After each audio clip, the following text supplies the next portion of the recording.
恋综里与某渣男顶流组 CP， 我全程避嫌求他莫沾边。他江冉，你找男朋友什么标准？我25岁以下处男。他我们一起来玩游戏吧，这个游戏叫谁先跟对方说话谁是狗。我被网友追着骂不识抬举没素质，可没几天顶流他了，我一夜之间成了全网最火的贱渣达人。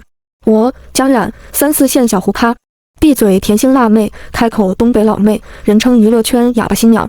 最近经纪人给我接了档恋综，让我多微笑少张嘴，多吸点粉，挽回一下我的女悍匪形象。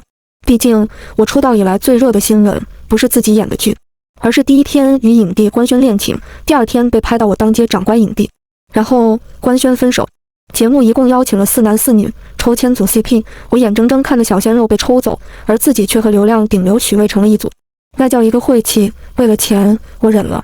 许巍是近2年大火的流量明星，没啥作品，但是会炒热度，脑残粉众多，粉丝天天鼓吹他神仙颜值，单身且无恋爱经历。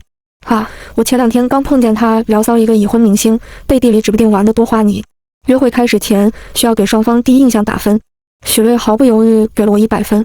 江冉漂亮帅直可爱，我对他印象特别好，在我心里就是满分。我硬着头皮举起了我手里的59分，弹幕里瞬间炸了，江冉好没有礼貌，他什么咖位竟然也配得上我家哥哥。我看他就是故意博热度，主持人有点吃惊，江冉为什么要给许巍打59分呢？我无语，找了个理由搪塞过去，不是你不够好，是姐姐的要求高，给你59那是给你留面子了，我没说满分是1000。接下来便是2人约会环节了，节目组安排在一个户外餐厅，鲜花、蜡烛、缓缓流淌的音乐，配着夜空一轮明月，浪漫的氛围一下就拉到了满格。隔壁的几对已经开始红着脸谈笑打趣了。我的兴趣只在盘子里的肉上，虽说许巍颜值确实不错，也怪不得有那么多脑残粉，但男人不自爱就像烂白菜。我自顾自大口炫饭，他在对面轻轻开口：江冉，今晚的月色好美啊。弹幕里又是一片刷屏，哥哥好帅呀。其实这对蛮好磕的呀，江冉又美又飒，许巍深情专一。今晚月色好美，这是隐喻的表白吗？我艰难地咽下嘴里的饭，瞥了他一眼，咋地？适合刺茶呀？弹幕：卧槽，笑死我了！江冉，你是浪漫过敏吗？完了，我现在脑子里全是闰土刺茶的画面了。江冉真是闭嘴江南水乡，张嘴东北粮仓。哑巴新娘又上线了，哈哈！许巍被我的话逗得忍俊不禁，他看着大口炫饭的我，一脸宠溺，看你吃饭好享受啊，别人都不敢吃肉，为什么你吃这么多啊？我头也没抬，因为我不是别人。许巍略微尴尬的轻咳一声，又问我：江冉，你找男朋友有什么标准啊？我无语，抬头瞅了他一眼，25岁以下处男。又扬起一抹嘲讽的笑，挑眉看向他，怎么，你是吗？他有些不自在的轻咳一声，你这标准还挺特别。我撩了撩头发，无所谓回，贞洁是一个男人最好的嫁妆。弹幕瞬间又炸了，哈哈哈，不愧是我冉姐，许巍是不是啊？哈哈哈。江冉全程一副不想搭理许巍的样子，江冉哪配得上我家哥哥？想红想疯了吧？江冉出道演过多少剧自己去查，某人貌似连个拿得出手的作品都没有吧？许巍被我的话对得明显底气不足，他忙转移话题，你对我就没有什么想问的吗？我就问你抗不抗揍吧。弹幕想起了被揍的影帝，哥哥，咱大可不必给自己找罪受。许巍一阵汗颜，一阵安静后，要不我们玩会游戏？你喜欢玩什么？我没理他，他竟然又油腻地喊了句冉冉，我一阵恶寒，真是钱难挣，屎难吃啊！我拿起纸巾，不慌不忙擦了擦嘴，我们玩个游戏，谁先跟对方说话，谁就是狗。我又招手示意了下服务生，再来3斤虾爬子，2斤海蛎子，搁那边桌。我指了指最靠近角落的餐桌，转头去了那边，留下许巍一人，一脸懵逼。弹幕瞬间炸了，江冉也太不识抬举了，真的好没有素质啊！心疼我家哥哥，怎么会和这种人组 CP？江冉活该火不起来，江冉去死好吗？你什么咖位的，真是给脸不要脸！我一个人在角落美滋滋的扒虾，可不想跟那位传出任何绯闻。饱餐一顿后，刚起身出餐厅门口，好在没有摄像机跟着，我无聊伸了个懒腰。而许巍不知什么时候出来的，神色远不及镜头里那般温和。江冉，你什么意思？我是觉得你应该也是爱玩的，别给脸不要。他沉着脸靠近我，似是威胁般。我翻了个白眼，呵呵一笑。我不玩烂黄瓜，冷冷斜了他一眼，别逼我当着这么多人扇你。他也就庆幸我现在脾气好多了，放以前我指定大嘴巴子抡过去了。经纪人见状不妙，忙把我拉走了。祖宗爱，收收你那脾气。果不其然，节目播出后，我被骂惨了。不光许巍的粉丝，还有众多正义网友在我各个社交平台追着我骂。我看了一条条评论，实在忍不住了。老娘长这么大，嘴皮子上就没输过。我连夜一个个回怼，舌战群儒。江然嘴这么毒，素质是落娘胎里了吗？你嘴这么臭，是上完厕所忘擦吗？做人要谦虚，江然你最好听听他人的意见。做人要谦虚，我会多听听他人的意见，然后认真记下谁对我有意见。他急了，你被狗咬你也急。江然是有毛病吧？我要是没病能和你交流。江然像狗一样，在叫什么？遇见时有点激动，对完黑子舒服多了，倒头就睡。第二天，经纪人兴奋地把我扒拉了起来。江然，苍天有眼，许巍他防了。我迷糊着打开手机一看，好家伙，热门都爆了。该睡的不睡，不该睡的睡，这小子可真行啊！新闻热度空前，各家营销号都开始来加一把火。劈腿、赌博、时间管理大师，各种八卦一个接一个。许巍彻底被锤死，从人人追捧到人人喊打。与此同时，另一个热门话题热度也越来越高。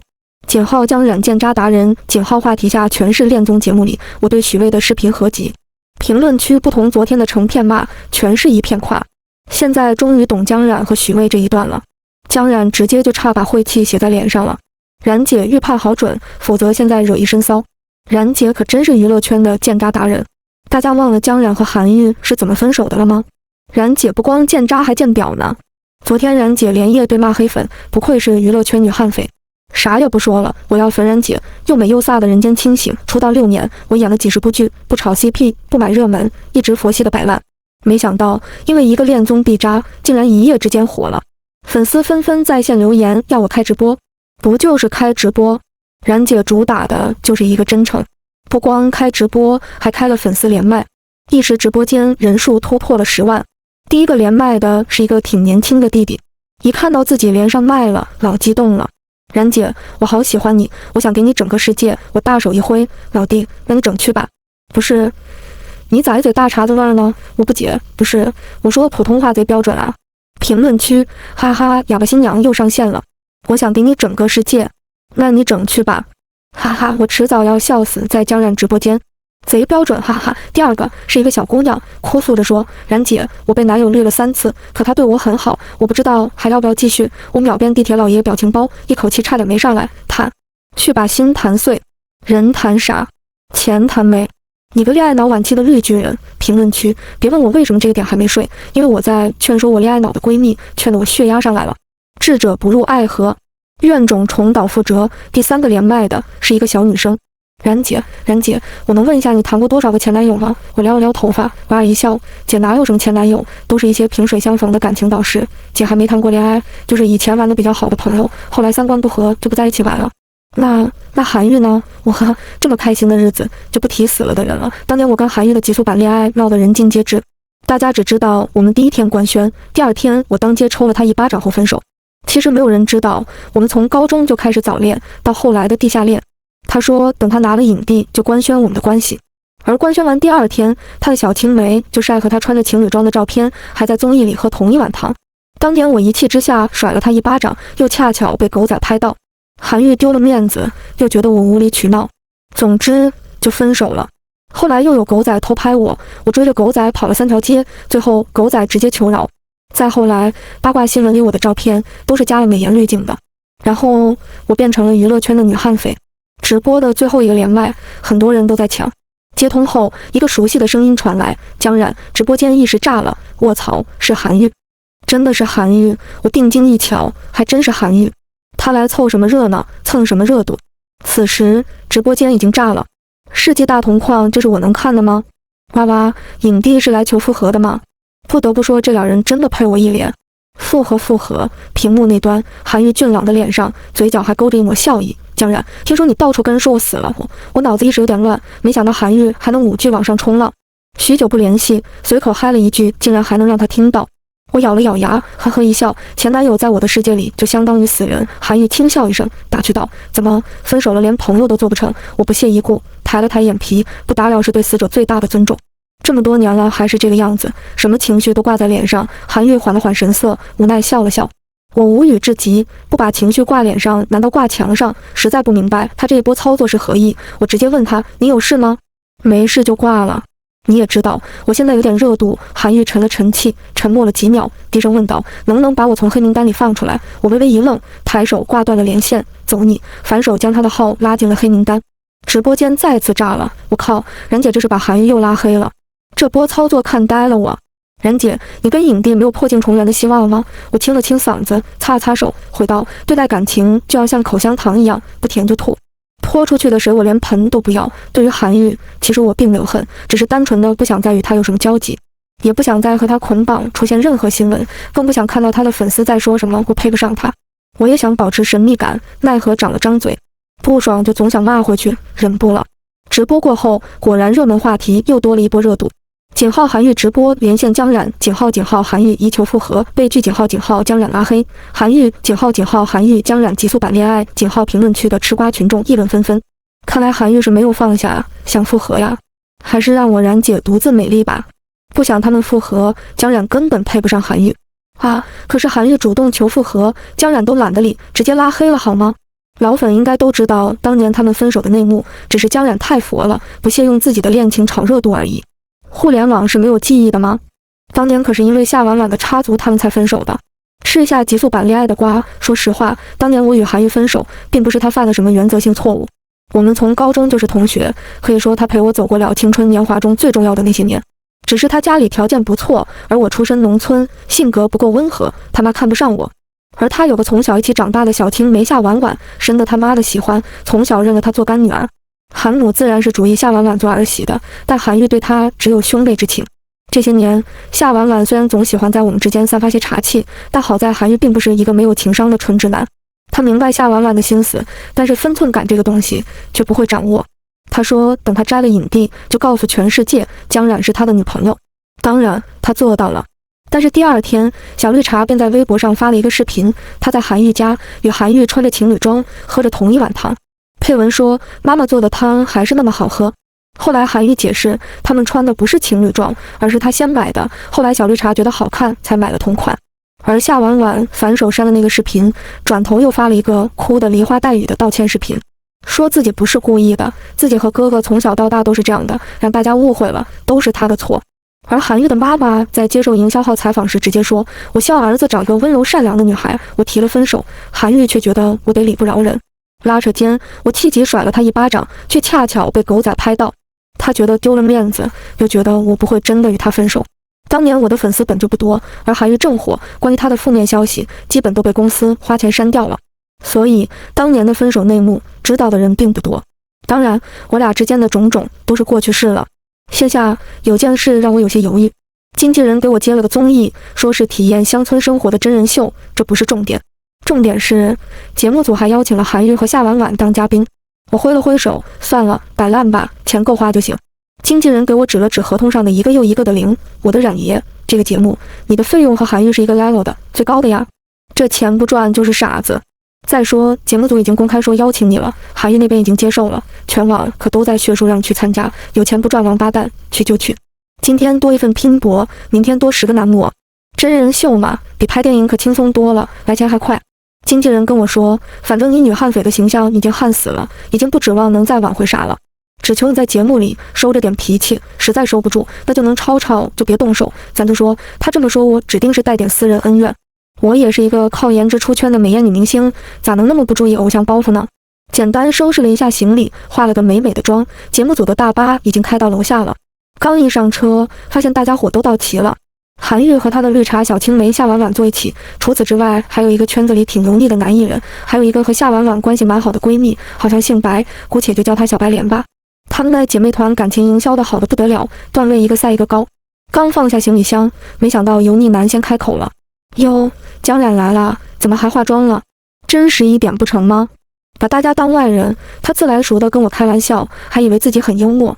大哥，我几千块钱的化妆品抹脸上免费给你看，你有啥资格搁这叭叭？我忍住脾气，半开玩笑回道。几人一阵哄笑，油腻男就更来劲了。我跟你说，男人啊都喜欢女生素颜，好好一个女孩化什么妆啊？我心里一阵恶寒。你好好一个死人，喘什么气啊？夏婉婉的闺蜜小白莲见状忙出来调和，你们直男懂什么呀？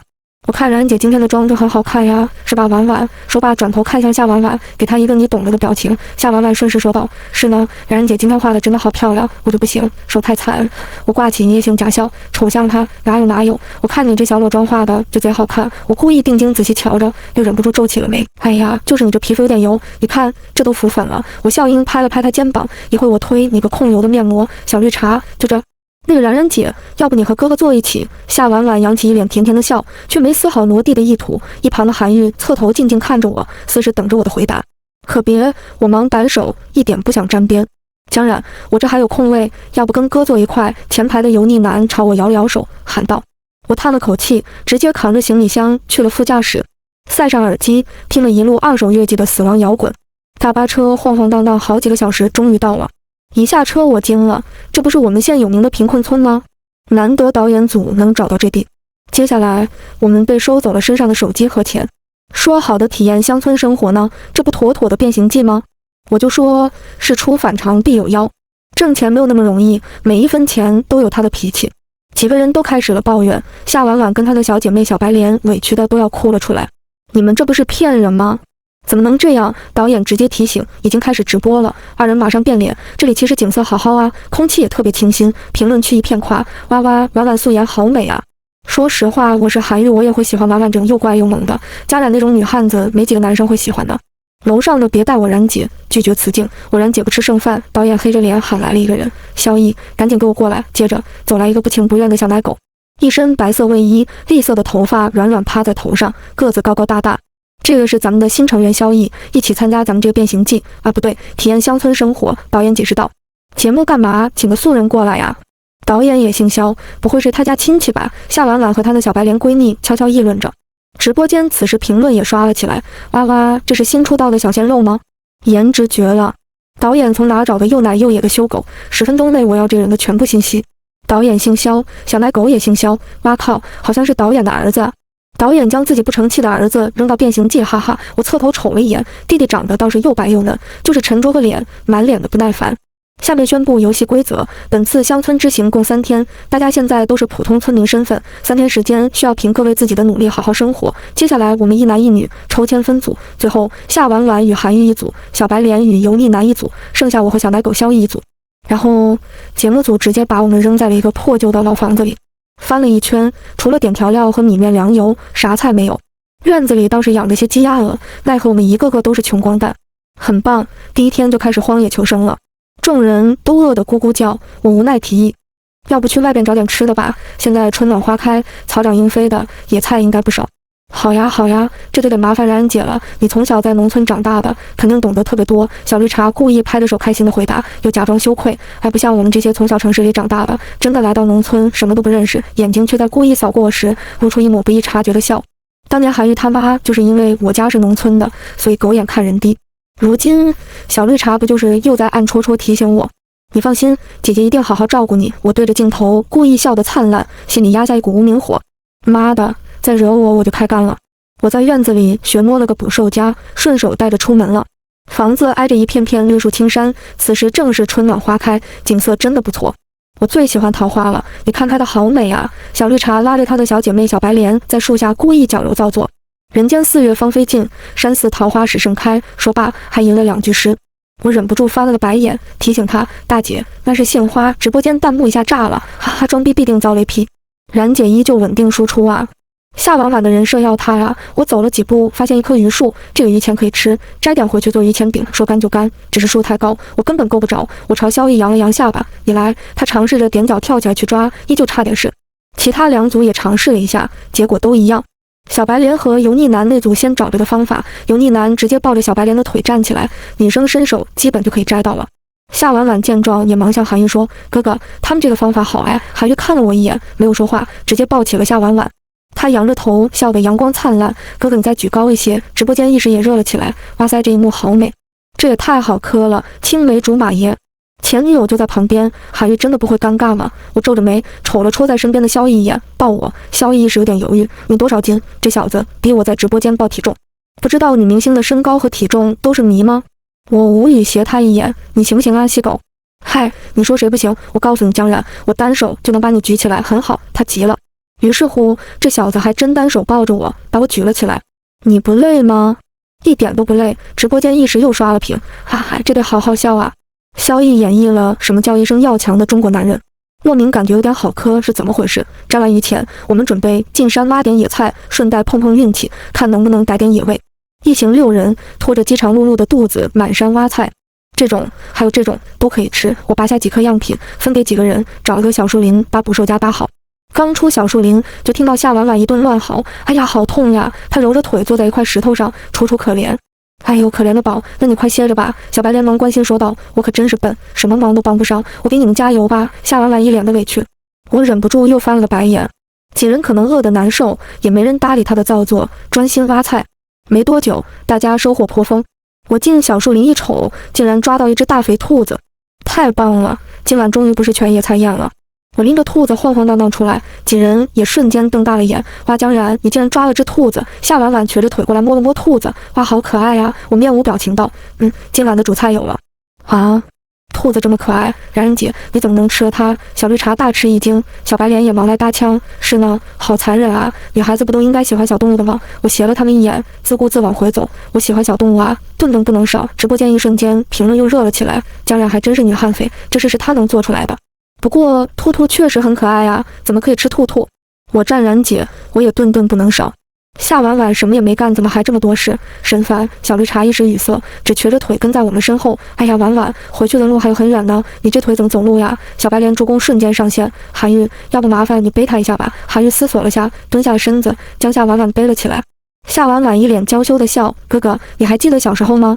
你也经常这样背着我。”直播间的 CP 粉一时涌现了出来。哎呀呀，好好磕，青梅竹马的爱情故事，已经脑补出一出霸道总裁和他的小娇妻的故事了。我拎着兔子加快脚步往前走，估计兔子已经被我甩晕了。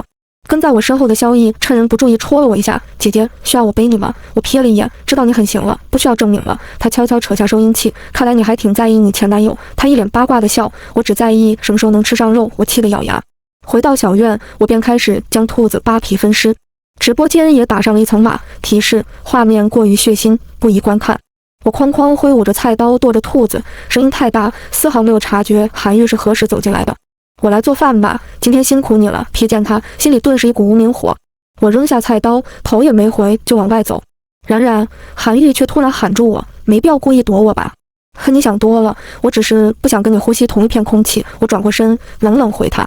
韩愈扯了扯嘴角，眼里染上几分落寞。怎么也是前男友，没必要闹得这么不体面吧？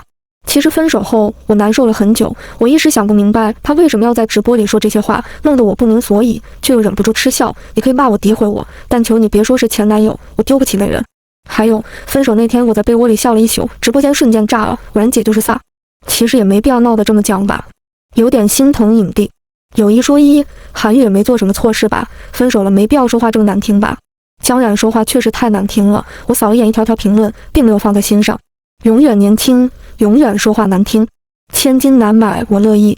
晚饭是韩愈做的，红烧兔肉加兔汤，野菜蘸大酱，鱼前玉米饼。几个人早饿疯了，端起碗就开炫。这兔肉真香，萧逸忍不住夸赞。真香啊！油腻男也忍不住赞叹。小白莲咽了咽口水，悄悄地夹了一块肉，是挺香的。我故意将兔肉往小绿茶眼前推了推，小绿茶刚要夹，我忙又端了回来。哎呀，我忘了，妹妹不吃兔兔的。我将野菜和大酱推到她跟前。中国传统的野菜沙拉也不错。她犹疑地拿起一根野菜，嚼了几口，面露几丝不适。这个能吃吗？我定睛瞅了瞅，哎呦，这个好像有毒。她一时震惊，忙咳嗽着要吐。一旁的萧逸也吓得咳了起来。不是吧姐，真有毒啊！我刚也吃了，我无语白他一眼，婆婆丁没吃过呀，野菜界的顶流。不好意思啊，看走眼了，这个没毒。韩愈沉默着盛了一碗兔肉汤，推到我面前，这个没放葱，他知道我不爱吃葱。我沉着脸喝了一口，没有理他。一旁的萧逸笑嘻嘻朝韩愈开口：“哥哥，人家也要喝汤。”他戏精上身，学着小绿茶的调调。我忍不住差点喷出来。韩愈沉着脸给萧逸也盛了一碗。哎呀，人家也不吃葱，姐姐我能喝你的吗？他笑意不明看向我，我拧着眉一脸黑人问号。他端起我的碗喝了一口，兔兔这么可爱，炖出来的汤也是香香的。这还没完，萧逸突然绿茶精上身，晃着我的胳膊问：“姐姐，我和你喝一碗汤，哥哥不会生气吧？”我忘了，哥哥和姐姐早就分手了。直播间瞬间炸了，萧逸这波内涵的不要太明显，笑发财了，哈哈。用魔法打败魔法，我太喜欢这个小绿茶精了。咱就说萧逸和江冉莫名有点配是怎么回事？夏婉婉这种大小姐来参加什么节目？是呢，只会拖后腿，赶紧回家吧，一顿饭吃了个怀心思。一天拍摄收工后，我搬个马扎在院子里数星星。江冉，你跟萧逸怎么回事？韩愈又不知什么时候出现在了院子里，怎么阴魂不散的？关你屁事，我懒得理他。他明显就是个绿茶婊，你看不出来吗？韩愈愤愤地说。原来他也懂鉴察呀。什么绿茶婊？那是我的贴心大宝贝。我拍了拍手，阴阳怪气回他。江冉，咱俩在一起那么多年，说分手就分手，你把我当什么？韩愈一时憋闷，忍不住质问我。我呵呵无所谓一笑，当教训。那我在你心里到底算什么？我冷笑一声，你不在，别看我人气不行，但我气人绝对行。韩愈气走了，萧逸不知道啥时候悄默声的出来了。原来我是姐姐的贴心大宝贝，他一脸坏笑，打趣我。我皱眉瞥他一眼，一边玩去，转身回屋睡觉。我比他年轻，比他好看，比他有力气，比他干净。姐姐，你的眼光确实有进步。萧逸在我屁股后边自顾自絮叨着。我不喜欢你这款，狠狠关上门，把这个话痨挡在了门外。忙活了一天，真的累极了，倒头就睡。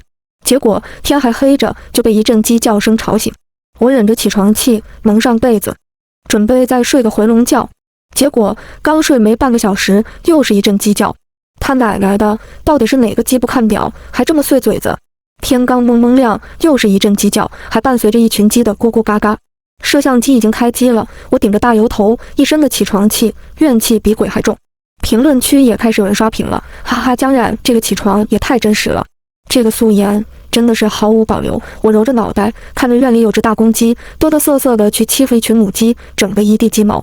这个鸡界渣男，我忍不住朝那只霸凌鸡扔了个小石子，没想到他竟然要来啄我，惹我这暴脾气。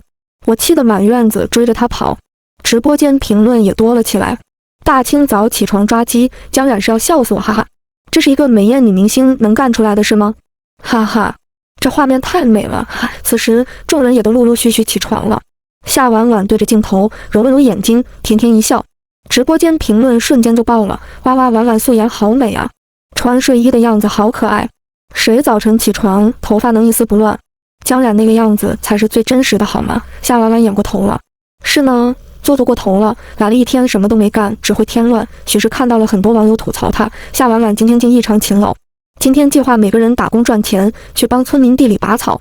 毕竟不是每天都能逮到兔子，天天吃野菜，估计也都要成兔子了。一行6人来到菜地帮忙，这地是我们住的院子的主人的。给他干完1亩地的活，老乡同意把他家那只霸凌鸡给我。为了明天能睡个好觉，我今天晚上高低给他炖了。说干就干，农活我还是熟的。3组人都忙了起来，我专心埋头干活。不远处夏婉婉突然出声，好痛！一旁干活的韩愈问，怎么了？没事，手磨破了。他一脸委屈巴巴，又转声道，没关系，我们快干活吧，我今天不会拖后腿的。直播间的人也越来越多，今天婉婉变化好大啊，干活好努力。是呀，参加节目不就是为了改变吗？他已经很努力了。是呢，人家本来就是娇生惯养的小公主，不能跟江冉这种从小长在农村的比。我化身拔草小能手，一路干得飞快。哎，你这姑娘怎么把我的辣椒苗都拔了？老乡一阵心疼地喊道。我起身一瞧，夏婉婉还真是手里拿了一颗辣椒苗。我的天爷，你不认识草吗？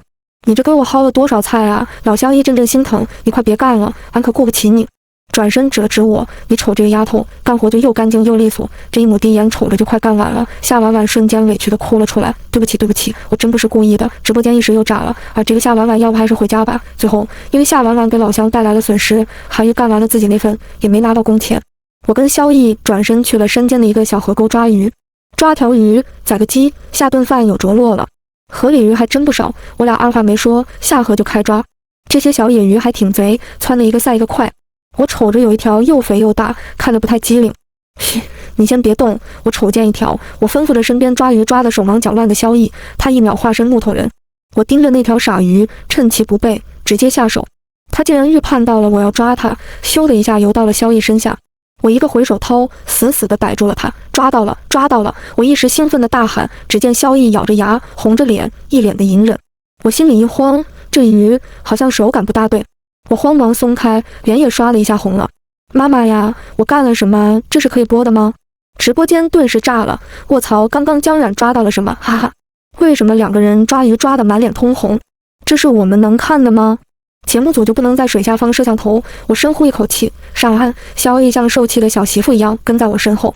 罪过罪过，抓鱼我放弃了，生怕再抓到啥不该抓的，就吃那只碎嘴子鸡了，回去逮住它给炖了。我又深呼了一口气，轻咳一声，那个我不喜欢抓鱼，喜欢抓鸡。萧逸一时语塞，抓，我挠了挠头，不是，是吃鸡。想起刚刚的乌龙，我硬着头皮解释了下，那个我喜欢吃鸡。萧逸顿时脸又红了一堵，吃。我正了正神色，对呀，快走，一起。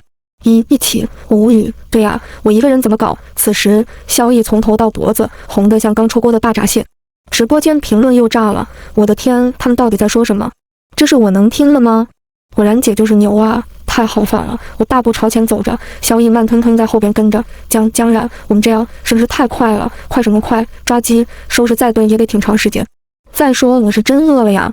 我无语扫他一眼，我着急。直到回到小院，萧逸紧紧攥个拳头，颤颤巍巍开口：“姐姐，我能不能先去洗个澡？”我拧着眉无语看向他：“你咋这么多事？晚事再洗，赶紧过来。”我站在鸡圈边上，不耐烦地斜他一眼：“在这。”回房间吧，这小子跟要哭了一样。我先把摄像关了。我无语叹了口气：“抓鸡不在鸡圈在哪？你房间有鸡呀？再说抓鸡，你关摄像干嘛？你有偶像包袱啊！”直播间评论区瞬间炸了，哈哈，不行，笑不活了。这段笑死我吧！萧逸好像想歪了哟，裤衩都脱了，你跟我说这个？我就说这个节目怎么能这么背胆？萧逸听罢瞬间愣住了，是这个鸡？我无语。对呀，就这只碎嘴鸡，你忘了今天干半天活坏一只鸡？我指定不能让它活过明天的。于是萧逸垮着个脸，像只病鸡一样跟在我身旁抓鸡。一阵鸡飞狗跳鹅叫后，我终于逮住了那只霸王鸡。恰巧韩愈跟夏婉婉也从外边赶回来，他一见我手里的鸡，忍不住出声：“哇，这只鸡好可爱，可爱吗？那就快到锅里来。”我对着镜头给大家表演一个1秒杀，我把鸡脖子一拧，瞬间断了气。小时候跟我爸学的，几个人瞬间瞪大了双眼。直播间的评论刷刷的，夏婉婉的嘴是让阎王开了光吗？婉婉呀，你可别再夸哪个小动物可爱了。惊呆了我的狗眼，我然姐可真是个火眼了。说话间，小院的主人套着驴车回来了。夏婉婉又忍不住化身乐山大佛，哇，让驴拉车他不会累吗？老乡一脸看傻子的表情，驴不拉车干啥？夏婉婉，这个驴子好可爱，还没说出口，那驴突然冲向他，一个蹶子踹了他一脚，嘴里还骂骂咧咧的叫了2声。众人一时愕然。当把驴拴进棚子时，满院的家禽都叫了起来，似乎是在欢迎他们的英雄。直播间满屏的评论，哈哈，我不行了，要笑裂了。驴，差一点就成了驴肉火烧。驴，就你长个嘴了，一天天巴巴的。满院的家禽，驴哥干得漂亮，这娘们一天不下线，我们一天都睡不安稳。该说不说，此驴深得我心。收拾鸡的空当，小白莲和油腻男那组也回来了，他们买了土豆、胡萝卜，还有不少刚出锅的饼子。江冉要不要一起呀？他们问。行啊，正好炖鸡搁点菜，我没推脱。大伙厨房一顿忙活，飘香四溢的走地鸡就出锅了。我去洗手的功夫，回来发现夏婉婉竟然一个人在那先吃上了。我忍不住敲了敲她的桌子，夏小姐，你就这么理所应当的吃别人的饭？夏婉婉端着碗，一脸可怜巴巴的样子。我昨天就没吃饱，每个人的食物都是靠自己劳动换来的，你什么都没有，又凭什么心安理得的去吃别人的饭？我看饭有很多众人闻声也都走了进来。先是他的小姐妹小白莲发声，哎呀，大家都是一个集体，不要计较这么多。油腻男也在一旁帮腔，是呢，大家就该互帮互助，就别得理不饶人了。江冉，我一时火大，本来想忍的，但实在忍不了，我没理还要交3分，得理为什么要饶人？一旁的萧逸也忍不住讥讽，哟，想躺平就把钱挣了，没这种美事吧？他转身朝一旁的摄像说道，联系一下导演，直接让他退出得了。一旁沉默不语的韩愈出声劝我，江冉，这是直播，收一收你的脾气。我收你妈收！进一步海阔天空，忍一时乳腺增生。这场插曲也引起了直播间的议论纷纷。江冉没错呀，夏婉婉凭什么啥都不干，还白吃白喝？萧逸说的对，躺平就把钱挣了，哪有这种美事？但我觉得江冉的反应也太过了吧，大家都是一个圈子的，不该留点面子吗？是呢，大家不就该互帮互助吗？快让夏婉婉退出吧。对，赶紧退出，看他就烦。总之，这顿饭让我吃得不太香。后来导演组来了几个人，据说夏婉婉要退出。啊，那可太好了，反正让驴踢了，估计更干不了什么活了。他要回手机，打了很久的电话，画面一时有些混乱，摄像机就暂时没有拍我们。几个人也关闭了身上的收音器。倒是韩愈不知为何找到了我，向我道歉，抱歉，我刚才不该那么说你，我只是担心你说话太直，容易招黑。我忍不住讥笑，我这些年招的黑还少吗？冉冉，我们能不能好好说说话？我跟你没什么话好说。你这样只会让我认为你还没放下我。我呵呵，你哪来的自信？其实是我没放下你，咱俩从18岁就谈恋爱，这么多年吵吵闹闹，我早就把你当家人了。冉冉，上次的事我跟你解释过了，我们不是情侣装，而且那碗汤我也没注意，我喝完它才喝的。我一直把婉婉当妹妹，你也知道我对她没有别的感情，为什么就揪着不放，要分手？你也把我打了，我脸也丢了，你还不消气吗？我冷笑一声，缓缓抬头看向他。所以韩愈，你觉得是我的错呗？韩愈一时哑然，他叹了口气。我知道当时我妈说的那些话伤害到了你，但我是真的爱你的，是我妈不同意。你妈眼光不错，知道你配不上我。冉冉，我是真的爱你，以前是我不对，以后我保证会好好对你的。你不喜欢婉婉，我不跟她来往了，还不行？他急切保证着。我像听了笑话般，以后再给我画饼的时候，麻烦撒点芝麻。我这人现在嘴刁了，我想了想，又补了句，不对，没有以后了。你不是看不出夏婉婉的心思，你只是看不上她，又舍不得她对你的那份追捧，享受暧昧的同时又不负责而已。不是，一直是她。韩愈一时着急，又想解释，是，一直是她主动，但凉水能冲开绿茶吗？你要是不热乎，她能冲上来。韩愈，你拒绝不了暧昧，我就拒绝你。我跟他也好了很多年，说没爱过肯定是说谎，但我这人就是这样，不能让自己受一点的委屈。冉冉，你真的能放下吗？这辈子唯一让我拿得起放不下的，只有筷子、浪子回头这种戏码，我是不信。一盘放了那么久的剩菜，更没有胃口去吃。从他没有坚定地维护我、选择我的那一刻起，我就彻底放下了。韩愈走后，夏婉婉拖着被驴踹了的腿走进了院子。江冉，拜你所赐，我要退出了。他冷笑着看着我，没有了以往傻白甜的样子。别，那都是你自己做的。此时昏暗的小院里只有我们两人。他再也不装了。江冉，说实话，我一直看你不顺眼。看我不顺眼，你可以装瞎，我都懒得抬头瞅他。我不明白，你性格不好，家庭也不好，为什么哥哥会一直喜欢你？我们青梅竹马，我从小就喜欢他，他妈妈也喜欢我，要不是因为你，我们可能早就在一起了。是呢，那我们分手这么久，你们怎么没在一起啊？我忍不住挑眉看向他，一脸嘲讽的笑，装 GPS 了吗？知道自己的定位吗？没有镜子总有尿吧？你什么德行自己不清楚？还是你以为韩愈不清楚？他要是真看得上你，也不至于让你当这么多年的备胎。还有，我不要的剩菜，自己想舔就舔，别跟我炫耀，我觉得恶心。这些年小绿茶的明里暗里的各种行为，已经挺让人倒胃口了。明明是182年龙井，非要装傻白甜，在娱乐圈还真能有傻白甜啊！总之，对完他，我舒服多了。江冉，那就看谁能笑到最后。小绿茶扔下一句话，气呼呼走了。姐姐，你这嘴可太牛了！萧逸不知何时窜了过来。别烦，我懒得理他。怎么了？他在我眼前晃来晃去，难受，想躺在188大长腿，6块腹肌有锁骨，声音好听，善解人意，会哄人，不抽烟不喝酒，深情又专一的小哥哥怀里大哭一场。虽说对人一时爽，但毕竟是自己付出了那么多年的青春，总归心里憋得慌。这说的不是我吗？萧逸眼睛一亮，其实我完全符合你的标准。我烦躁地站起身，你少来沾边吧。结果刚起身，便对上他一脸惊异的表情。萧逸指着我的衣服，你好像收音器没关。我低头一看，卧槽，我真的忘关了，没摄像，不能播出去吧？直播呀，姐姐。我们慌乱间朝工作人员借了手机。很棒，直播屏幕是静止的，但声音是在线的。直播间已经炸了，网上的新闻热度越来越高。井号韩愈求复合，再次被打脸。井号韩愈江冉分手原因。井号江冉手撕绿茶。井号江冉萧逸。井号评论区热闹极了。没想到韩愈是这种人，他也配得上江冉？呸，脱粉了。夏婉婉太恶心了，知三当三，还装什么无辜？瞎我的眼，竟然觉得夏婉婉是被欺负的那个。这对贱人可别来沾边了，让我冉姐独自美丽吧。快把萧果果给冉姐，这两个才是绝配好吗？节目热度一时空前，这一夜很多人都难以入睡。而第二天一早，却又突然爆出一个新闻：井号韩愈妈妈录音。井号韩母称江冉伏地魔。井号江冉欺负夏婉婉。井号曝光的是韩愈他妈与朋友聚会的一段录音。您觉得江冉怎么样呀？我是希望自己儿子找个门当户对、性格好的姑娘，但江冉这孩子我是真不喜欢，农村出来的吧，还有个弟弟，听说经常给他弟弟钱，这不妥妥的伏地魔吗？以后娶进来都是屎。还有他那个性格一点都不乖巧，每次吵架都要韩愈去哄，一点女孩的样子都没有。像婉婉这么乖的性子，就经常被江冉欺负，也不知道韩愈怎么就喜欢他。评论区一时又炸开了锅，娶妻不娶伏地魔，江冉也指定是有问题的。真像韩母说的，江冉欺负夏婉婉。反正江冉的性格是受不了气，理性吃瓜，江冉不了解不做评论，但夏婉婉是绝对的绿茶。江冉要是像韩母说的那么不堪，为什么他儿子能和江冉谈那么久恋爱？坐等今天的直播，八卦的热度一波接一波，吃瓜群众说什么的都有。这一宿估计夏婉婉是没睡好。清早开工，今天最后一天，录完走人。昨天听说小绿茶退出了，那今天也能少添点堵。我刚起床，结果门却突然被推开了，夏婉婉闯进来，哭得一脸梨花带雨，然后抬起手狠狠给了自己一巴掌。我惊，她吃错药了吧？这是什么表演？惊呆了我的狗眼！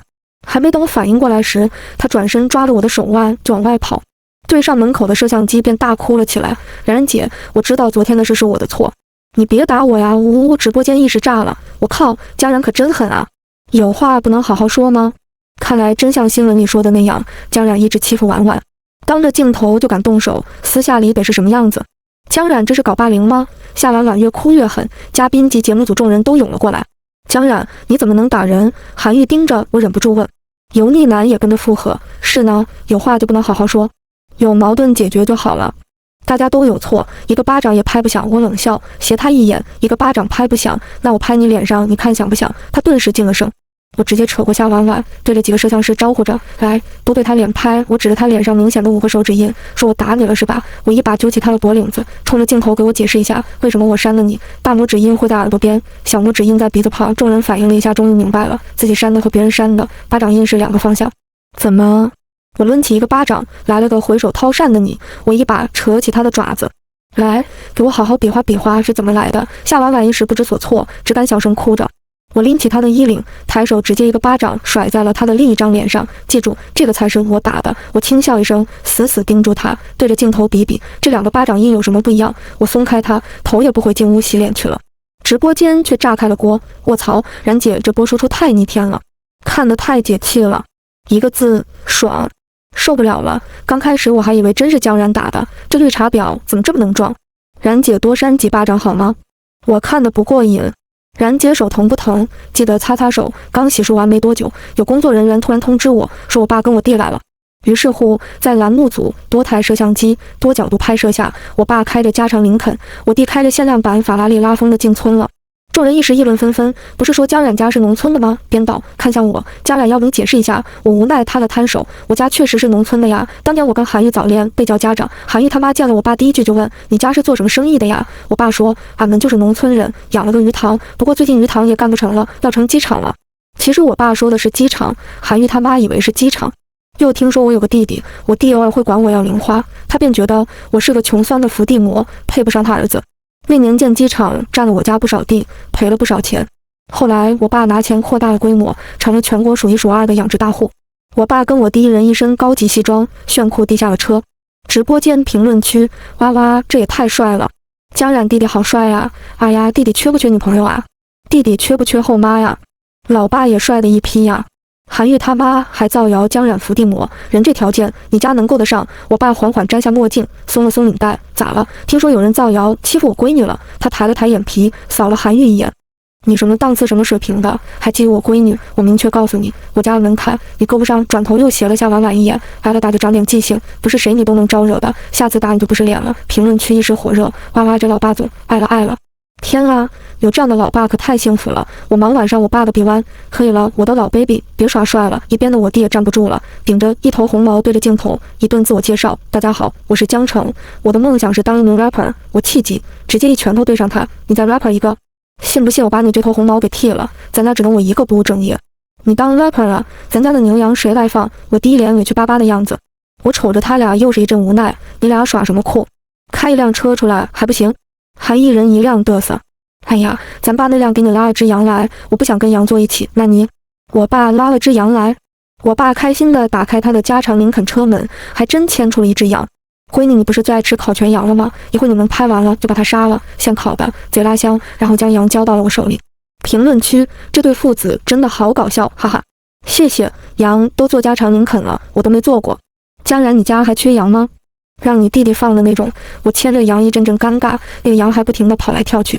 身旁的萧逸忍不住开口问我：姐姐，真要杀了吃啊？我无语瞅向他，要不送你当宠物？他顿时堆满笑，也不是不行。说着伸手去摸羊头，你看这羊多可卧槽！爱字还没出来，那羊突然一个飞奔朝萧逸胯下撞去。他瘫坐在地，捂着某个部位，疼得满脑门冒汗。这羊留给我亲自杀。我爸忍不住说道：“这个羊脾气横得很，一天天光欺负别的羊。”我就说该把它宰了，又忍不住担忧地看向萧逸。哎呦，小伙子没事吧？萧逸咬着牙，抬头看向我。我要是有事，你能负责吗？我忍不住笑出了声。负责？哈哈。萧逸很愤恨，一脸委屈地看着我。姐姐，你要怎么负责？我给你介绍个男朋友，哈哈哈。评论区：萧逸你糊涂啊？你咋就忘了小绿茶被驴踢的事了？江冉把你弟介绍给萧逸吧，哈哈，我第一个磕。别了，弟弟是我的，冉姐当然是自己负责了。这对真的甜，我先磕为敬。节目结束后，萧逸第一件事就是磨刀霍霍去杀羊。这件事之后，我一时间成了全网最火的贱渣贱婊达人。当然，韩愈和夏婉婉的名声也是一夜之间臭了。有媒体采访夏婉婉的闺蜜小白莲，她却一脸吃惊地说：“你们怎么会觉得我们关系好？我们一点都不说好不好。”不仅如此，还一不小心透露出来夏婉婉几个买热度、偷偷整容的瓜。娱乐圈就是这样，形象没了，粉丝也就没了，人也就该凉了。不过眼下还有一件让我头疼的事，萧逸每天发一条微博，负责艾特江冉，活像个被抛弃的怨妇，吃瓜网友每天都磕疯了。我没理他，他又开始跟我诉苦：“姐姐，大家都在磕我们的 CP， 咱俩不在一起是不是说不过去了？”我又没鸟他。没几天，他的一段采访竟然上热搜。镜头里，他对着一群娱乐记者：“你们不造谣，那我就开始自己编了呀。那个，我跟江冉在一起了，我小兔崽子逼我出手，你给我等着。”